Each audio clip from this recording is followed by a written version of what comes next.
Hola, bienvenidos. Mi nombre es José Manuel López García. Aprender a pensar desde niños. En este vídeo ofrezco algunos comentarios o reflexiones sobre algunos aspectos que aparecen en el libro de Matthew Lipman, La filosofía en el aula. Como es sabido, Lipman es uno de los grandes especialistas y es prácticamente el creador de la filosofía para niños en el mundo. Ha publicado numerosos libros y pues por todo el mundo existen muchas instituciones educativas que utilizan sus obras y que desarrollan ese pensamiento de filosofía para niños. No cabe duda de que la tarea fundamental de los niños en el sistema educativo es aprender a pensar, a lo que se podría añadir, como también señala Lipman, aprender a aprender. Pero esto no solamente afecta a los niños en la escuela básica, en la escuela elemental, diríamos que en la enseñanza primaria, podríamos decir, sino también afecta a los adolescentes que ya continúan su formación en los institutos de enseñanza media a partir de los 12 años aproximadamente hasta pues, los 18 años, si continúan el bachillerato también, o 20, en función de si repiten algún curso o no, etc. En cualquier caso, diríamos que esta tarea pues, abarca tanto diríamos, a la enseñanza infantil como a la enseñanza de los jóvenes, de los adolescentes. Y yo creo que incluso se podría aplicar también a la enseñanza en la universidad, sobre todo en los primeros años universitarios. En cualquier caso, desde un enfoque centrado en la infancia y en la adolescencia o la juventud, pues cabe decir que la filosofía siempre se ha relacionado con la creatividad.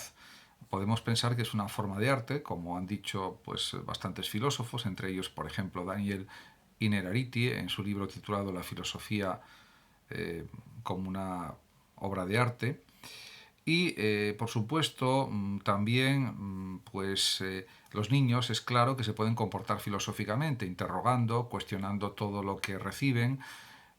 y repreguntándolo todo, podríamos decir. Esa sería una forma de comportamiento filosófico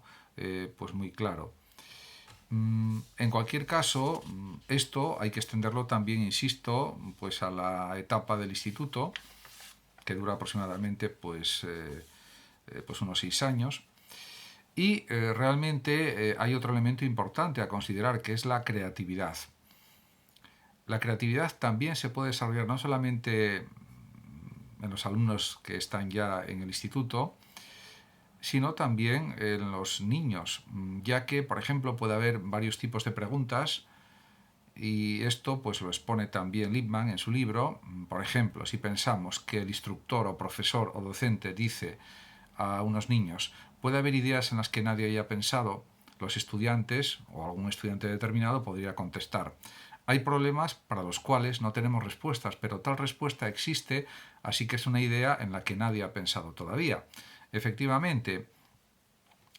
podemos decir que la virtualidad o la potencia del lenguaje es tal, del lenguaje natural y también de los lenguajes especializados, como el filosófico, como el matemático, el químico, el físico, etcétera, etcétera, son tan ricos en significados, en matices, que nos permiten pues pensar ideas que hasta ahora no han sido pensadas, con matices completamente nuevos,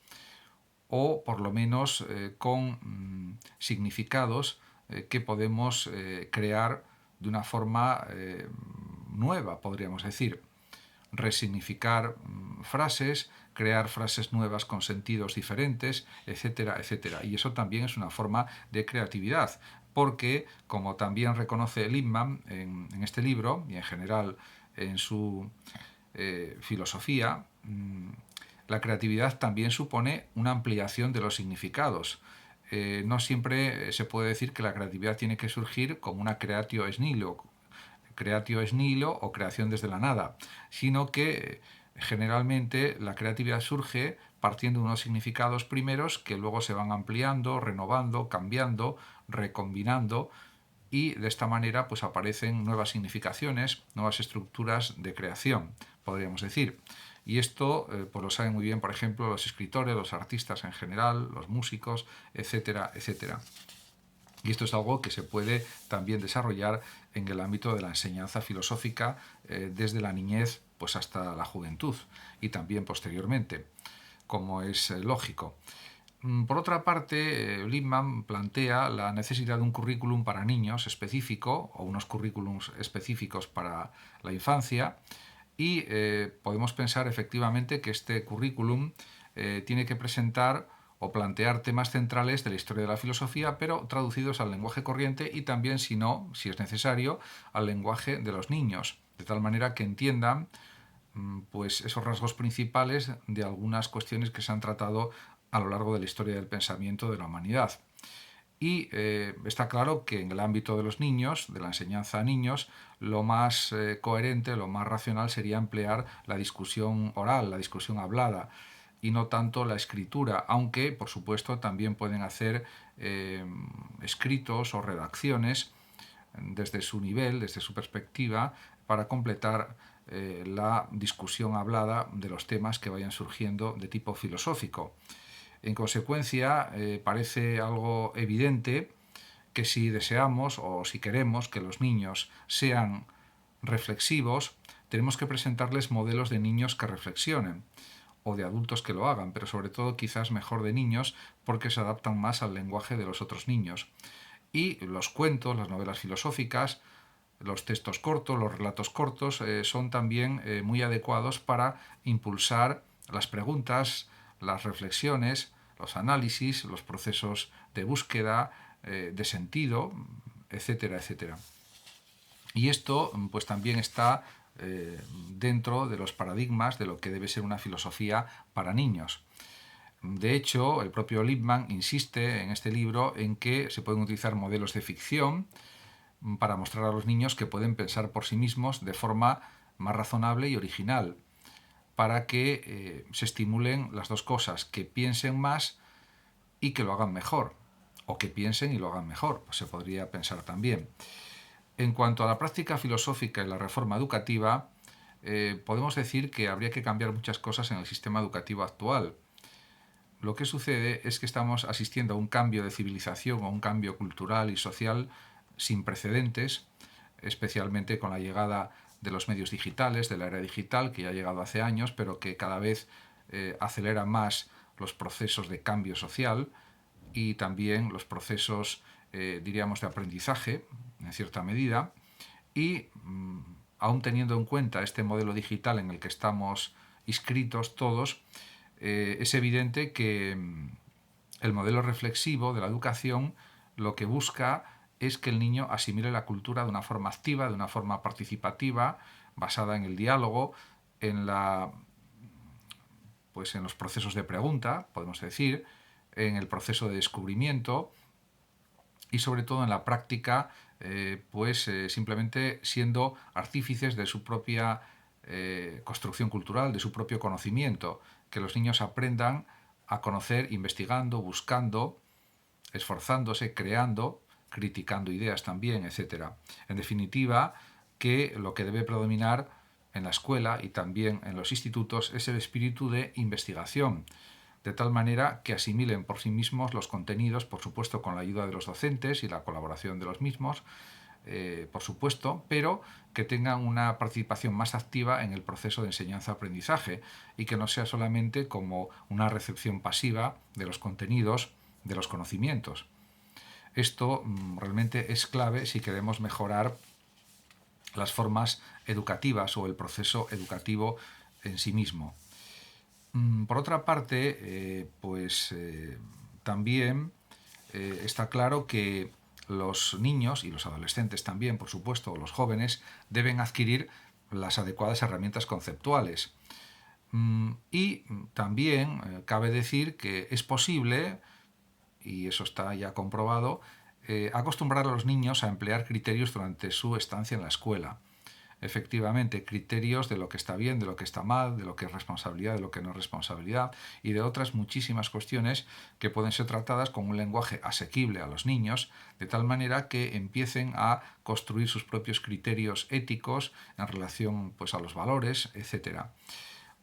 Por otra parte, contextos adaptados, por supuesto, a su comprensión, a su nivel de comprensión, se pueden discutir en clase con los niños y con los adolescentes problemas de tipo cosmológico, ético, epistemológico, de teoría del conocimiento y otros temas de filosofía. Por supuesto, siempre adaptando los contenidos y las formas del lenguaje a los niveles formativos y educativos de los niños, por supuesto, y planteando claramente una secuenciación racional del currículum. Por otra parte, también es importante que los niños utilicen textos escritos, que lean, por supuesto, que escriban, y, por ejemplo, la lectura de cuentos filosóficos o novelas filosóficas sería algo siempre muy positivo ya desde la infancia o desde la adolescencia. Por supuesto, hay novelas filosóficas como El mundo de Sofía y otras que son especialmente adecuadas para luego introducirse en los conceptos filosóficos de una manera más profunda y sobre todo para empezar a cuestionarse todo, a discutir todo, a preguntarse muchas cosas, y eso siempre es lo que desarrolla el pensamiento realmente filosófico. Otra cuestión importante, diríamos, sería la eliminación de la fragmentación del currículum, porque hay que tener en cuenta que